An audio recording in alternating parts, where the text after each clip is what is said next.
স্বামীর দিকে পিঠ ফিরিয়ে ঘুমালে মহিলারা একটা ক্ষতির সম্মুখীন হয়। অনেক ক্ষেত্রে ঘুমানোর ক্ষেত্রে স্বামী স্ত্রী কীভাবে ঘুমাবে এই জিনিসটা নিয়ে অনেকের কথা রয়েছে। অনেকে বলে যে স্বামীর দিকে পিঠ ফিরিয়ে ঘুমালে বরকত নষ্ট হয়, কেউ বলে ভালোবাসা কমে যায়, মহব্বত কমে যায়। এরকম অনেক কথা আমাদের সমাজে প্রচলিত রয়েছে যে ঘুমানোর ক্ষেত্রে স্ত্রীরা কোন দিক করে ঘুমাবে।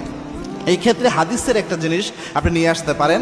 বাকি আরেকটা বিষয় আমি এখানে বলে দেবো, এটা সতর্ক থাকার জন্য সবাই শোনেন, বিশেষ করে যারা বিয়ে করেছেন করেন নাই। আল্লাহর হাবিবের একটা হাদিস এই ক্ষেত্রে রয়েছে। আল্লাহর হাবিব সাল্লাল্লাহু আলাইহি ওয়াসাল্লাম জানিয়েছেন, কোনো স্ত্রীর উপর যদি তার স্বামী বৈধ কোনো কারণে রাগান্বিত থাকে আর ওই স্ত্রী যদি স্ত্রীকে অসন্তুষ্ট রেখে অন্যপাশ হয়ে ঘুমায়, সারা রাত ওই স্ত্রীর উপর ফেরেশতারা লানত বর্ষণ করতে থাকে। সারা রাত ওই নারীর উপর আল্লাহ লানত বর্ষণ হতে থাকে।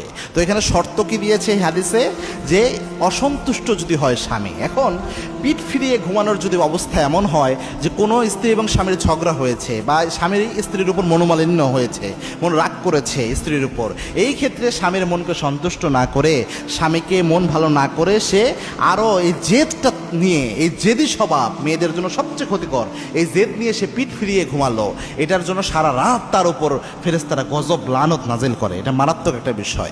এখন নর্মালি ঘুমানোর সময় কোনো নারী যদি পিঠ ফিরিয়ে ঘুমায়, এই ক্ষেত্রে কি হবে?